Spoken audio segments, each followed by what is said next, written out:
ಪ್ರೀತಿಯ ವಿದ್ಯಾರ್ಥಿ ಮಿತ್ರರೇ, ಪುನರ್ವೇಜ್ ಸಂಸ್ಕಾರಕ್ಕೆ ಸ್ವಾಗತ ಸುಸ್ವಾಗತ.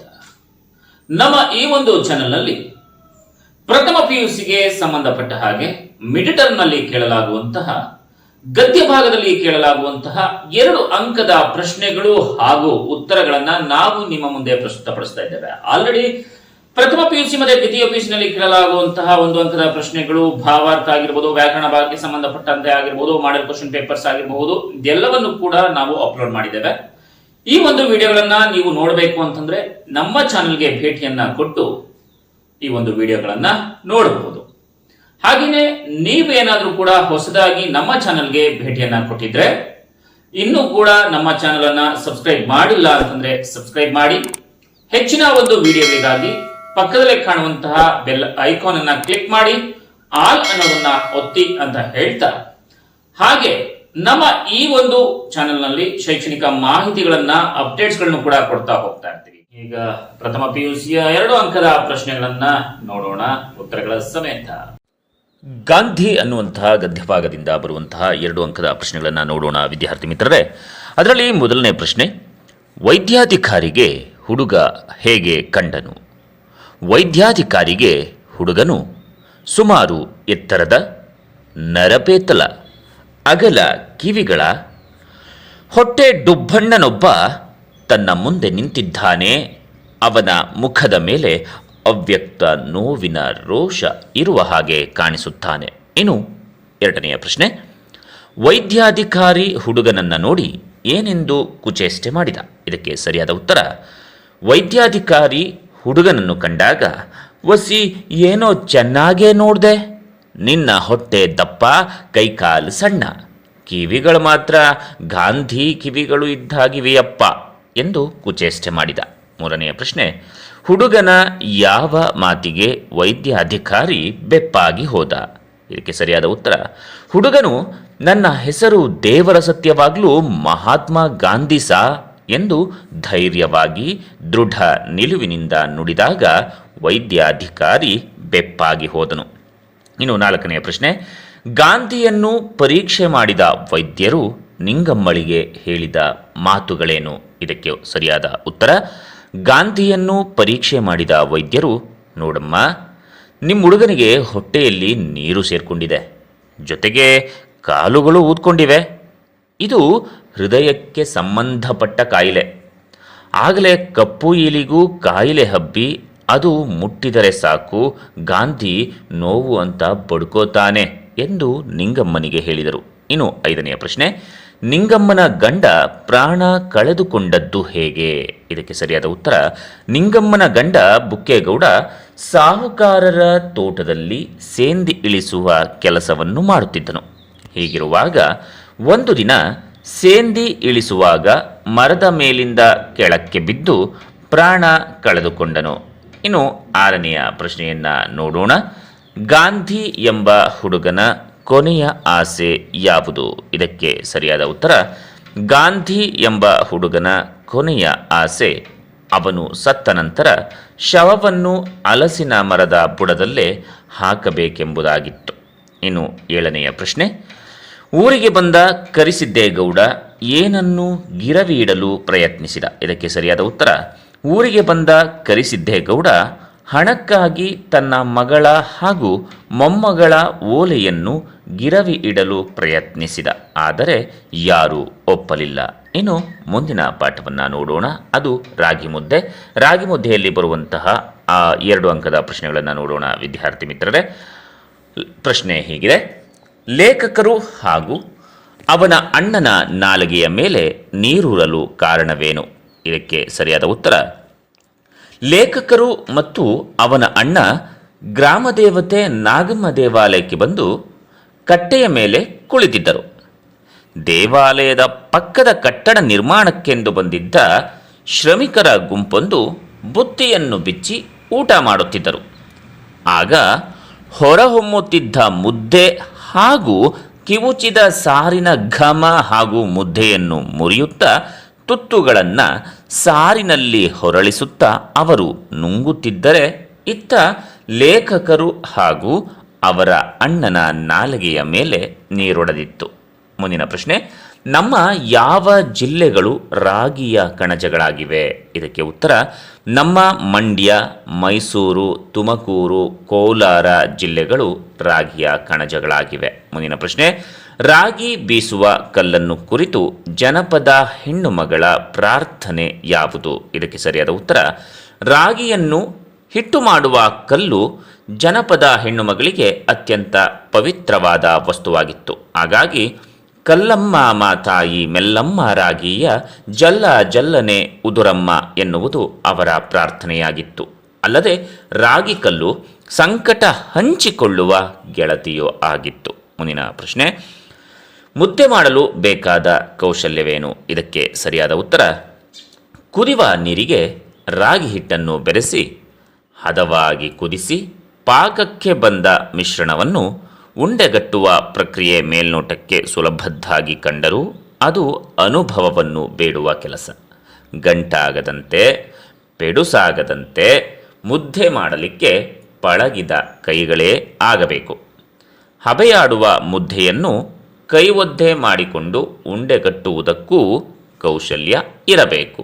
ಇನ್ನು ಮುಂದಿನ ಪ್ರಶ್ನೆ, ಲೇಖಕರ ಪ್ರಕಾರ ದುಡಿವ ಜನಕ್ಕೆ ಯಾವ ರೀತಿಯ ಮುದ್ದೆ ಇರಬೇಕು? ಇದಕ್ಕೆ ಸರಿಯಾದ ಉತ್ತರ ಲೇಖಕರ ಪ್ರಕಾರ ದುಡಿವ ಜನಕ್ಕೆ ಗೋಡೆಗೆ ಸೆದರೆ ಪುಟಿಯುವ ಚೆಂಡಿನಂಥ ಗಟ್ಟಿ ಮುದ್ದೆಯೂ ಇರಬೇಕು.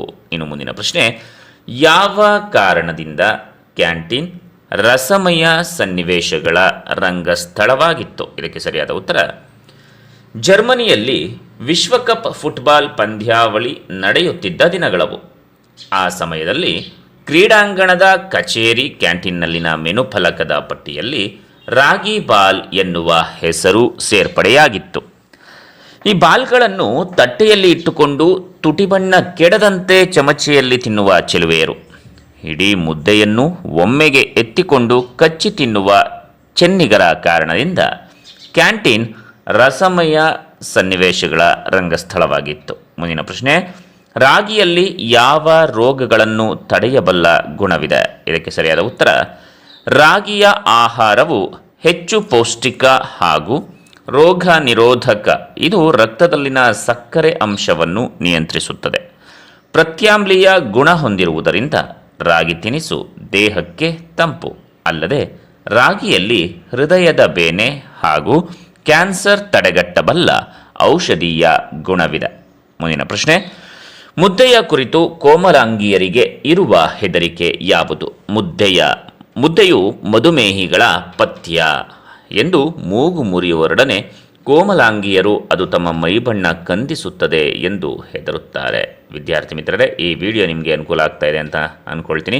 ಈ ವಿಡಿಯೋವನ್ನು ಎಲ್ಲರಿಗೂ ಕೂಡ ಶೇರ್ ಮಾಡಿ, ಹಾಗೆಯೇ ಇನ್ನೂ ಕೂಡ ನಮ್ಮ ಚಾನಲ್ಗೆ ಸಬ್ಸ್ಕ್ರೈಬ್ ಮಾಡಿಲ್ಲ ಅಂತಂದರೆ ಸಬ್ಸ್ಕ್ರೈಬ್ ಮಾಡಿ ಅಂತ ಹೇಳ್ತಾ, ಬನ್ನಿ ಮುಂದಿನ ಪಾಠ ಶಾಸ್ತ್ರಿ ಮಾಸ್ತರ ಮತ್ತವರ ಮಕ್ಕಳು ಅನ್ನುವಂತಹ ಗದ್ಯಭಾಗದಲ್ಲಿ ಬರುವಂತಹ 2 ಅಂಕದ ಪ್ರಶ್ನೆಗಳನ್ನು ನೋಡೋಣ.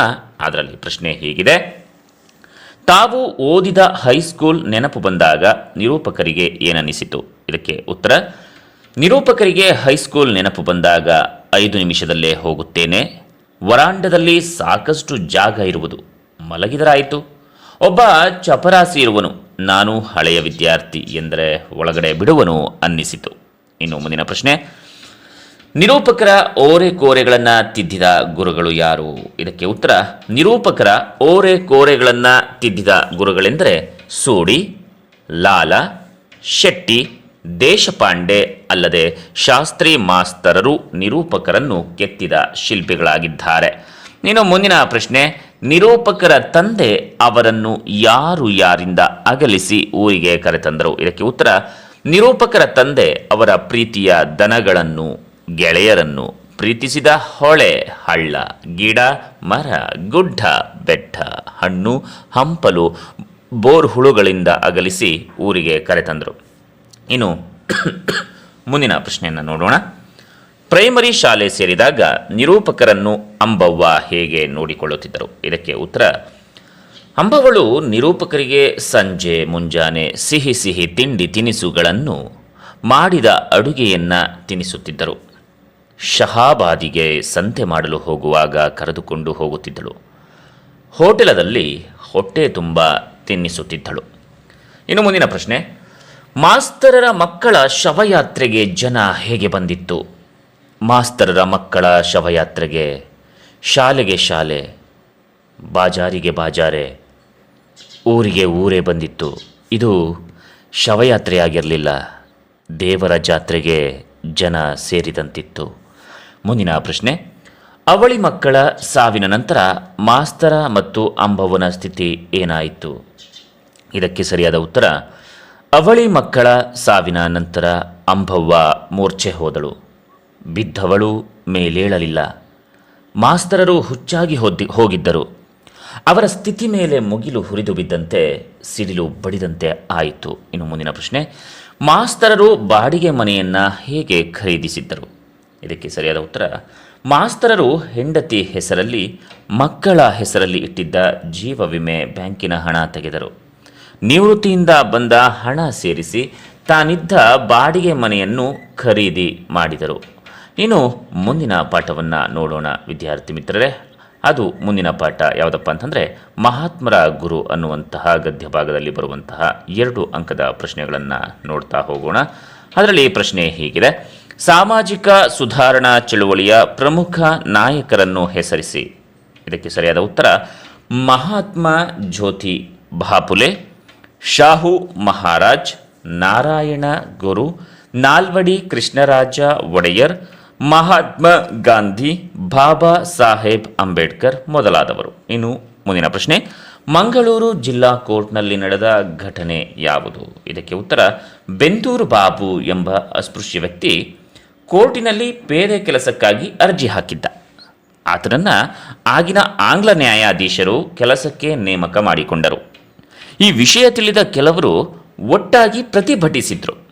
ನ್ಯಾಯಾಲಯವನ್ನು ಬಹಿಷ್ಕರಿಸಿ ನ್ಯಾಯಾಧೀಶರಿಗೆ ಕೊಲೆ ಬೆದರಿಕೆ ಹಾಕಿದರು. ಇನ್ನು ಮುಂದಿನ ಪ್ರಶ್ನೆ, ರಂಗಾರಾವ್ ಸಮಾಧಿಯ ಮೇಲೆ ಬರೆದ ಹೇಳಿಕೆ ಯಾವುದು? ಇದಕ್ಕೆ ಉತ್ತರ, ನನ್ನ ಶಾಲೆಯಲ್ಲಿ ಕಲಿತ ದಲಿತ ಜನಾಂಗದ ಮಕ್ಕಳು ವಿದ್ಯಾವಂತರಾಗಿ ದೊಡ್ಡವರಾಗಿ ಸರ್ಕಾರಿ ನೌಕರಿಗೆ ಸೇರಿ ನಮ್ಮೂರ ರಸ್ತೆಗಳಲ್ಲಿ ಕಾರಿನಲ್ಲಿ ಓಡಾಡಬೇಕು. ಆಗ ರಸ್ತೆಯಲ್ಲಿ ಏಳುವ ಧೂಳು ನನ್ನ ತಲೆಗೆ ತಾಗಬೇಕು. ಆಗ ನನ್ನ ಜನ್ಮ ಸಾರ್ಥಕವಾಗುತ್ತದೆ ಎಂದು ರಂಗಾರಾವ್ ಸಮಾಧಿಯ ಮೇಲೆ ಬರೆಯಲಾಗಿದೆ. ಇನ್ನು ಮುಂದಿನ ಪ್ರಶ್ನೆ, ರಂಗಾರಾವ್ ಪ್ರಾರಂಭಿಸಿದ್ದ ಹೆಣ್ಣು ಮಕ್ಕಳ ಹಾಸ್ಟೆಲ್ನಿಂದ ಉಂಟಾದ ಪ್ರಯೋಜನವೇನು? ಇದಕ್ಕೆ ಉತ್ತರ, ಹಾಸ್ಟೆಲ್ನಿಂದ ಹೆಣ್ಣು ಮಕ್ಕಳಿಗೆ ರಕ್ಷಣೆಯೂ ಸಿಗುತ್ತಿತ್ತು. ಜೀವನೋಪಾಯಕ್ಕಾಗಿ ವಿವಿಧ ವೃತ್ತಿಗಳನ್ನು ಅವಲಂಬಿಸಲು ಬೇಕಾದ ತರಬೇತಿಯೂ ದೊರಕುತ್ತಿತ್ತು. ಮುಂದಿನ ಪ್ರಶ್ನೆ, ರಂಗಾರಾವ್ ಅಂತರ್ಜಾತಿ ವಿವಾಹಕ್ಕೆ ನೀಡಿದ ಪ್ರೋತ್ಸಾಹ ಗಾಂಧಿ ಮೇಲೆ ಬೀರಿದ ಪ್ರಭಾವ ಏನು? ಇದಕ್ಕೆ ಸರಿಯಾದ ಉತ್ತರ, ರಂಗಾರಾವ್ ಅಂತರ್ಜಾತಿ ವಿವಾಹಕ್ಕೆ ನೀಡಿದ ಪ್ರೋತ್ಸಾಹವು ಗಾಂಧಿಯವರ ಗಮನವನ್ನು ಸೆಳೆದು ಪ್ರಭಾವವನ್ನು ಬೀರಿತು. ಮುಂದೆ ಗಾಂಧೀಜಿಯವರೇ ತಮ್ಮ ಮಗನಿಗೆ ರಾಜಾಜಿಯವರ ಮಗಳನ್ನು ಸೊಸೆಯಾಗಿ ತಂದುಕೊಂಡು ಅಂತರ್ಜಾತಿ ವಿವಾಹಕ್ಕೆ ಅವಕಾಶ ಒದಗಿಸಿದರು. ಮುಂದಿನ ಪ್ರಶ್ನೆ, ರಂಗಾರಾವ್ ರಾಜಕೀಯ ಮೀಸಲಾತಿಗಾಗಿ ಹೇಗೆ ಪ್ರಯತ್ನಿಸಿದರು? ಇದಕ್ಕೆ ಸರಿಯಾದ ಉತ್ತರ, ರಂಗಾರಾವ್ ಸ್ಥಳೀಯ ಸಂಸ್ಥೆಗಳಾದ ಜಿಲ್ಲಾ ಬೋರ್ಡ್ ಮತ್ತು ಪುರಸಭೆಗಳಲ್ಲಿ ದಲಿತ ಜನಾಂಗದ ಸದಸ್ಯರಿಗೆ ಅವಕಾಶ ನೀಡಬೇಕೆಂದು ಒತ್ತಾಯಿಸಲು ಜನರನ್ನು ಸಂಘಟಿಸಿ ಹೋರಾಟಕ್ಕಿಳಿದರು. ಅದರ ಫಲವಾಗಿ ಇಬ್ಬರು ದಲಿತರು ಪ್ರಪ್ರಥಮ ಬಾರಿಗೆ ಸ್ಥಳೀಯ ಸಂಸ್ಥೆಗಳಿಗೆ ಸದಸ್ಯರಾದರು. ಇನ್ನು ಮುಂದಿನ ಪ್ರಶ್ನೆ, DCM ಸಂಸ್ಥೆಗೆ ಯಾರು ಭೇಟಿ ನೀಡಿದ್ದರು?